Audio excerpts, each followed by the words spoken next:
We set up our car and start heading out west, because everything's west, apparently, to look for a mystical sun sword, which would be extremely effective against vampires. As we travel, we end up near an abandoned town and find this treehouse with an old lady living inside. Hello, ma'am. Could you give us some information about this area? No, go away! Please, we just want to talk. I said leave! Okay, sorry, we'll get going. And then, for some reason, the druid turned into a wolf and ran past the old woman into her house, and then everything just went to freaking hell from there. We later learned that the old woman was Baba Lysaga, and she was pissed. She started attacking the druid, and we all crammed into her house to stop her from killing our sort of friend, when the tree got up and started running who knows where. So there we are, fighting an old woman in a treehouse that's running like a shoplifter trying to get away from mall security, which is just freaking great, by the way, when Haim flies off, deciding to just bail on the fight. The others start jumping out the door too when Cinder notices that there's this weird baby crib in the room, and thinking, well, a tree running like crazy is in no way a suitable environment for an infant, so Cinder tries to grab the baby, but her hands go right through it, breaking an illusion.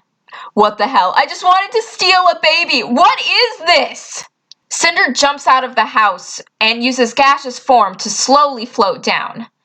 After we all make it out of the house, Cinder and Geralt start casting Fireball like crazy, trying to burn the tree down with Baba inside it. Baba dies, and the house just stops, falling to the ground. It strangely shows no burn marks or signs of damage from the battle, almost as though it's healed itself. We search through the remains and end up finding another seed from the winery that must have been what powered the tree, and a scroll to bring the dead back to life with a one-time use. The druid, possibly feeling guilty for the fight she caused, decides to stay behind and live out her days in the house, which is to say that the girl who played her never showed up for another session, so I needed to get her character out of the story somehow.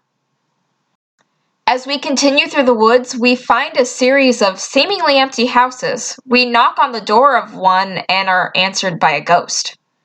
We do not attack him as he seems friendly. During our discussion with him, he gives us a warning. You should know, Strahd's old nursemaid, Baba Lysaga, is in this area, so steer clear of her. Which would have been great advice earlier, but oh well. No use crying over spilled blood. And then he wails on about a woman named Marina. She was one of Tatiana's reincarnations, but unlike most others, she agreed to be Strahd's bride.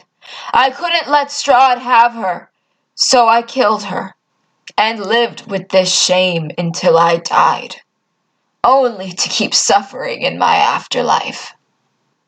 Okay, is it just me, or is it weird that Marina sounds close to Irina? I mean, the link is that they were both reincarnations, but to have similar names, that's weird. You know the latest reincarnation? Yes, we've been keeping her safe. Thank you. Where the hell did he go? I think he passed on because the latest reincarnation is safe. But we weren't done talking to him yet. We keep traveling and see a grave with an angel statue above it. It was from the fortunes, so we started digging. You know, we've been doing a lot of digging lately, burying bodies, digging up bodies, burying those same bodies again. What do you mean? I've been doing most of it. Oh yeah, you weren't with us for what happened at the church. What happened at the church? Cinder threw a decapitated head at a priest. Wait, what happened with the Burgermeister is a habit of yours? Oh, hey, look, I think we found the body. In the grave, instead of a body, we find a sword, made of sunlight. Just as the tarot cards predicted. We decide to give the sun sword to Haim, as he is the best at sword fighting out of all of us. Now that it was time to head back to Valaki, we had the idea that if Geralt used a spell to turn into a bird, he could fly to the winery with Misha and Cinder.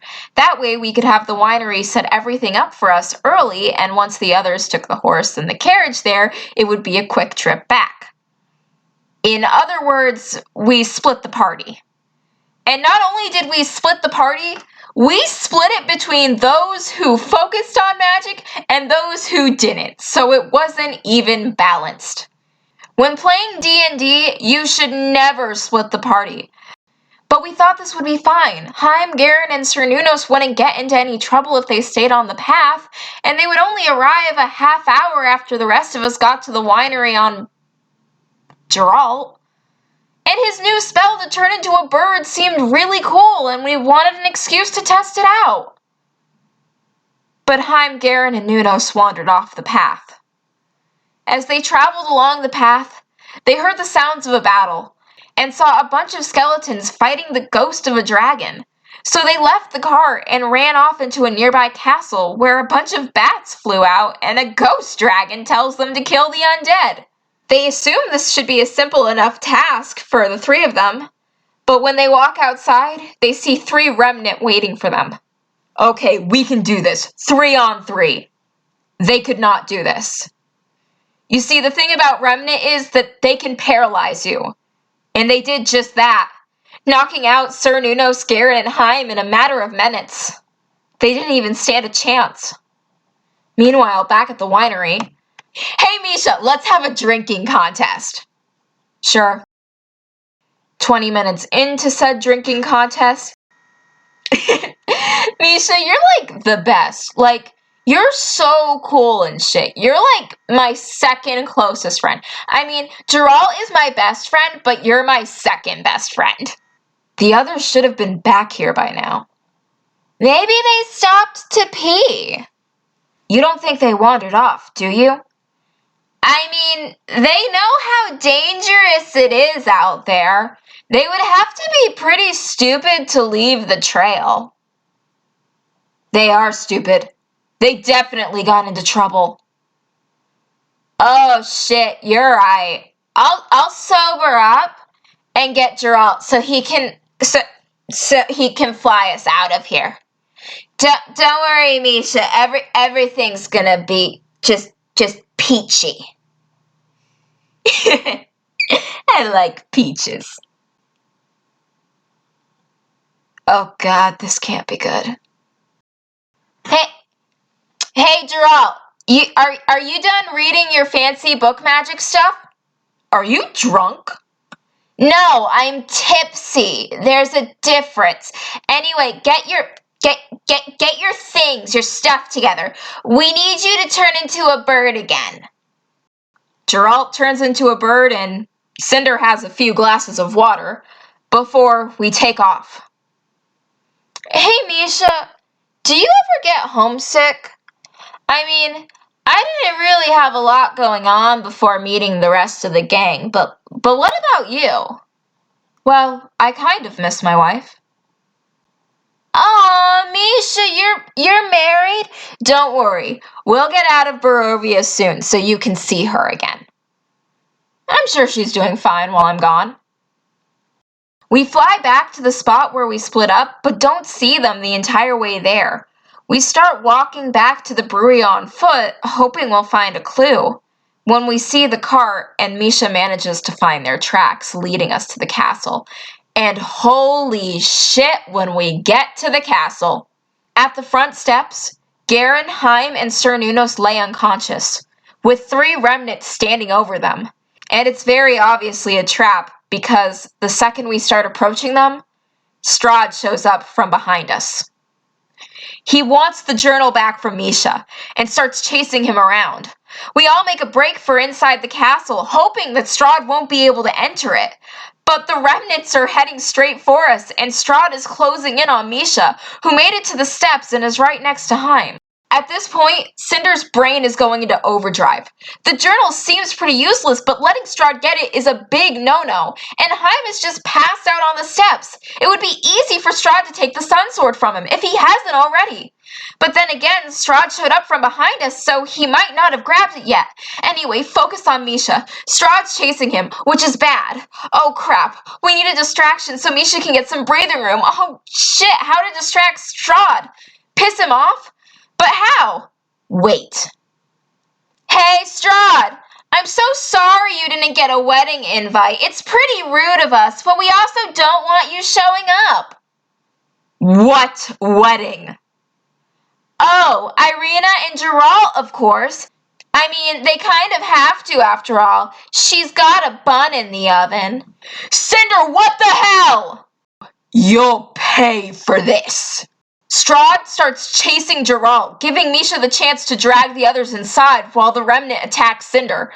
Geralt starts running for the forest, hoping to distract Strahd, sacrificing himself for the party. Strahd catches him and flies off in a cloud of bats. Misha just finishes waking up the others when Cinder's surrounded, paralyzed, and is killed by the remnant. Garen sees this and rages as he runs outside and grabs Cinder's body, throwing her into the castle and turning back to fight the remnant.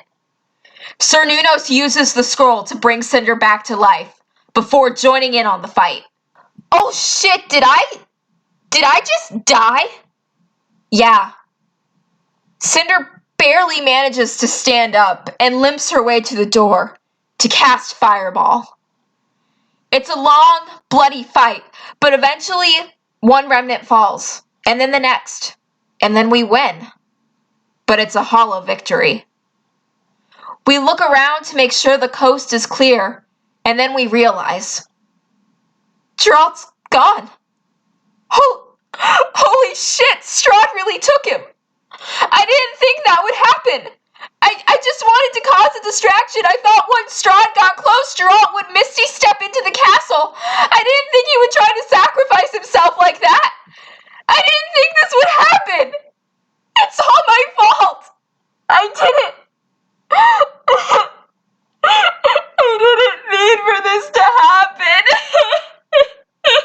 And that's why you should never split the party.